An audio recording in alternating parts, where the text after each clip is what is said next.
trabajo en derechos humanos me ha dado la oportunidad de participar en sesiones del Sistema Interamericano de Derechos Humanos o también en varias instancias del Sistema Universal de Derechos Humanos, por ejemplo, exámenes ante órganos de tratados, examen periódico universal o la oportunidad magnífica el año pasado, el 5 de julio de 2019, con la alta comisionada en estar ante el Consejo de Derechos Humanos como una voz de sociedad civil presentando un informe sobre la situación nacional. Hemos podido trabajando organizaciones nacionales e internacionales con mis colegas a quienes respeto muchísimo y de quienes he aprendido mucho en, por ejemplo, lograr que se hagan informes de fondo, que se haya nombrado esta misión de determinación de hechos en el terreno, que está haciendo en este momento su labor sobre detenciones arbitrarias, ejecuciones extrajudiciales, torturas y tratos crueles. Son hechos realmente muy graves que han ocurrido en el país y que no deben de ninguna manera quedar invisibles. Así que es mucho lo que podemos hacer, mucho el trabajo que hay que levantar de documentación para presentarlo, y también de nuevo creo que es una gran oportunidad para, como organizaciones de sociedad civil del movimiento de derechos humanos, trabajar nacional e internacionalmente. Para nosotros ha sido muy importante todo el proceso de documentación a nivel nacional de todas las violaciones de derechos humanos ocurridas en Venezuela e informar constantemente a los organismos, a los procedimientos especiales, a los comités de lo que está ocurriendo en Venezuela. También sustentar y documentar casos para que también puedan conocer peticiones individuales de violaciones a los derechos humanos.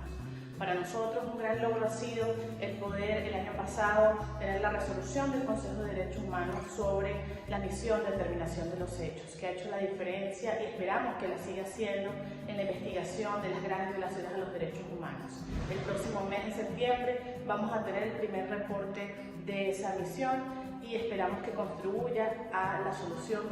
de la grave crisis de derechos humanos en Venezuela, pero especialmente para la justicia y determinación de los responsables. Esto para nosotros es un orgullo y es muy importante seguir acudiendo a estos organismos internacionales para proteger a las víctimas y también para hacer justicia para los familiares. Lo más importante ha sido que este tema de los niños, niñas, adolescentes hospitalizados con patologías crónicas y las mujeres cuidadoras se ha reflejado en los informes del año 2018, en el informe del año 2019, que nos hayamos podido reunir con la señora Bachelet en una reunión especial con las víctimas, y que toda esta información pues haya sido no solamente documentada, sino que también haya salido pues en los informes de la oficina.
El sistema de Naciones Unidas es otro de los mecanismos que tienen las víctimas para poder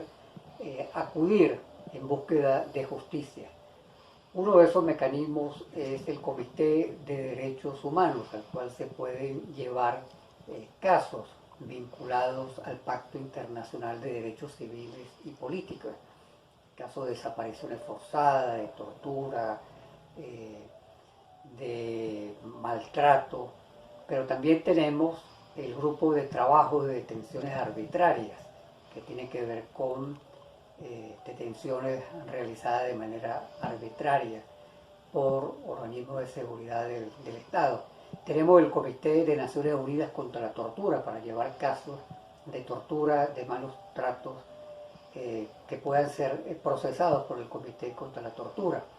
Igualmente tenemos un organismo que monitorea la situación de derechos humanos, que es el Consejo de Derechos Humanos a través de la Alta Comisionada de Derechos Humanos, quien presenta informes periódicos sobre la situación de los derechos en el mundo, y en los últimos años ha presentado informes sobre la situación de Venezuela. Todos son mecanismos disponibles que debemos usar, conocer, y como digo, son instancias que nos pueden servir para obtener justicia. Me corresponde conversar contigo acerca del Sistema Universal de Protección de Derechos Humanos, un apéndice dentro del complejo entramado de sistemas internacionales de protección de derechos humanos, los cuales se desenvuelven en el marco del derecho internacional de los derechos humanos. Antes de conversar sobre las Naciones Unidas y este sistema de protección, quiero ratificar la importancia de los sistemas internacionales de protección en materia de derechos humanos como una forma por parte de la comunidad internacional de rectificar aquellos errores cometidos no solo en el marco de la Segunda Guerra Mundial, sino también en otros periodos de nuestra historia como humanidad que han sido oscuros y donde la dignidad humana ha sido pulverizada. Las Naciones Unidas entonces se crean en el año 1945 a través de la Carta de las Naciones Unidas, y con esta creación de esta organización se entiende una implosión en el desarrollo del derecho internacional de los derechos humanos. En la actualidad, esta organización cuenta con un robusto sistema de protección de derechos humanos, aun cuando debo mencionar que existen muchas cosas por mejorar en aras de garantizar el cumplimiento efectivo de los derechos humanos en los estados partes de esta organización y la justicia para las víctimas de violaciones de derechos humanos. Pero les decía entonces que existe un sistema robusto, el cual está conformado principalmente por un conjunto de órganos tratados.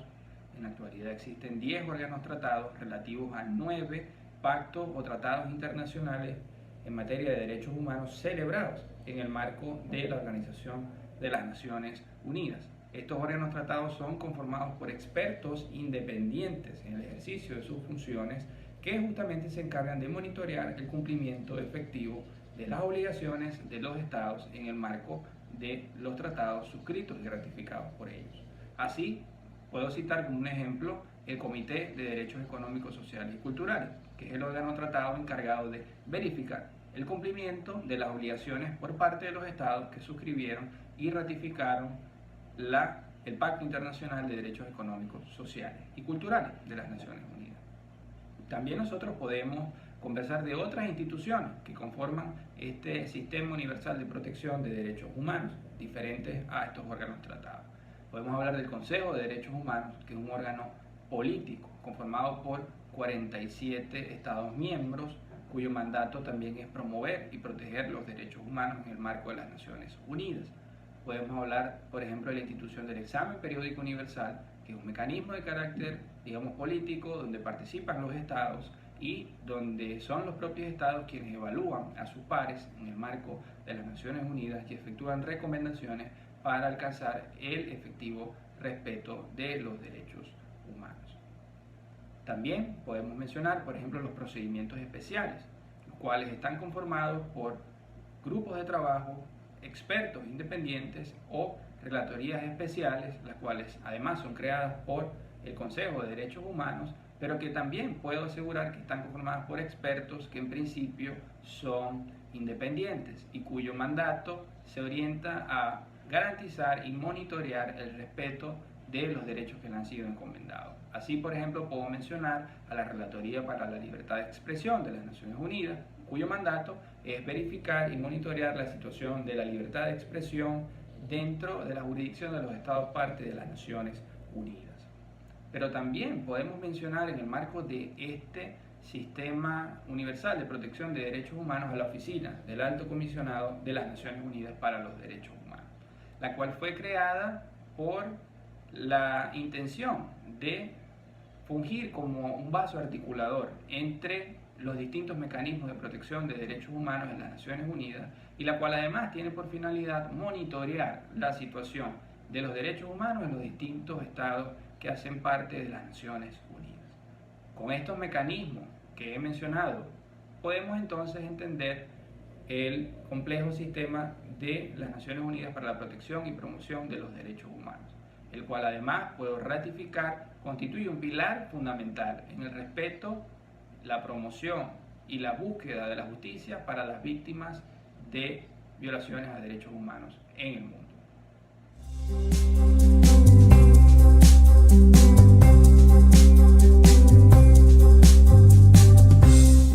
Uso del Sistema Universal de Derechos Humanos y sus diferentes mecanismos. Puedo mencionar el examen periódico universal, donde presentamos informes y fuimos también personalmente a defender ese informe. Yo creo que el principal reto de los defensores de derechos humanos para utilizar ambos mecanismos consiste en prepararse y formarse y conocer muy bien y emplear inteligentemente las estrategias para que ese trabajo de incidencia sea efectivo. Y sí considero que es de suma importancia que las organizaciones de la sociedad civil presentemos y hagamos uso eficiente de estos mecanismos, porque los países, los estados, se comprometen a defender y promover los derechos humanos a través de los pactos y acuerdos que firman. Y es nuestra responsabilidad denunciar cuando los estados están incumpliendo estos compromisos adquiridos. Digamos, el reto más importante en muchos casos de participar en alguno de los comités o en el examen periódico universal es adaptarse a la metodología, a los tiempos, estar muy pendiente de los lapsos en los que se hacen las peticiones, adaptar toda una información que tú tienes, que a veces es mucha, pero que debes adaptarla a 5 o 6 cuartillas. Eso es un gran reto, al igual que poder ir a asistir a estas reuniones. En muchos casos para nosotros los venezolanos es muy complicado. Lo gratificante, bueno, poder saber que, por ejemplo, en el examen periódico universal los estados hicieron preguntas al Estado venezolano basado en la información que nosotros suministramos. Eso es gratificante, poder saber que tu trabajo pues es reconocido, es visibilizado por otros estados y a su vez es digamos, escrutado el Estado venezolano con respecto a la información que nosotros enviamos. Hemos tenido la palabra ante el Consejo para expresar las críticas que la sociedad civil venezolana ha tenido sobre el informe que el relator especial de Naciones Unidas, el señor de Zayas, sobre el caso de Ecuador y Venezuela, presentó, y que de acuerdo con nuestro parecer no cumplía con los parámetros mínimos de independencia, imparcialidad y neutralidad, y que por el contrario pues era un documento sesgado a favor del gobierno venezolano, que no reflejaba la realidad ni de Venezuela ni de Ecuador. Finalmente también hemos participado en el esfuerzo conjunto de muchísimas otras organizaciones que terminó con la aprobación de la resolución que en septiembre del año 2018 declaró que Venezuela tenía una emergencia humanitaria y que le daba un mandato a la entonces recién electa alta comisionada para los derechos humanos para que presentase informes sobre el caso venezolano, y que, como sabemos, ha tenido un impacto importantísimo en la opinión pública internacional. El reto es precisamente conocer cómo funciona ese organismo, el reto es continuar, el reto no es quedarse en una sola actuación, el reto es el mantener la actividad, que es lo más difícil porque tenemos muchas limitaciones materiales, pero hay que continuar, y la importancia de esto es que en Naciones Unidas se tiene la agenda de la comunidad internacional. No creamos que porque Venezuela es una situación terrible, la comunidad internacional está obligada a escucharnos. Hay casos mucho peores de los cuales la comunidad internacional no habla. Por eso el trabajo ante Naciones Unidas es tan importante, para que las víctimas tengan quien hable por ellas, y las víctimas sobre todo tengan a quien los escuche. Haber participado en el 2014 frente a las sesiones del Comité contra la Tortura de Naciones Unidas, o en el 2015 en las sesiones del Comité de Derechos Civiles y Políticos, luego de presentar informes alternativos en estos dos, o inclusive en el 2016 frente al segundo ciclo del examen periódico universal, el EPU, han sido unas experiencias sumamente interesantes. Sobre todo han representado la oportunidad de hacer visibles violaciones de derechos humanos que hasta entonces eran invisibles.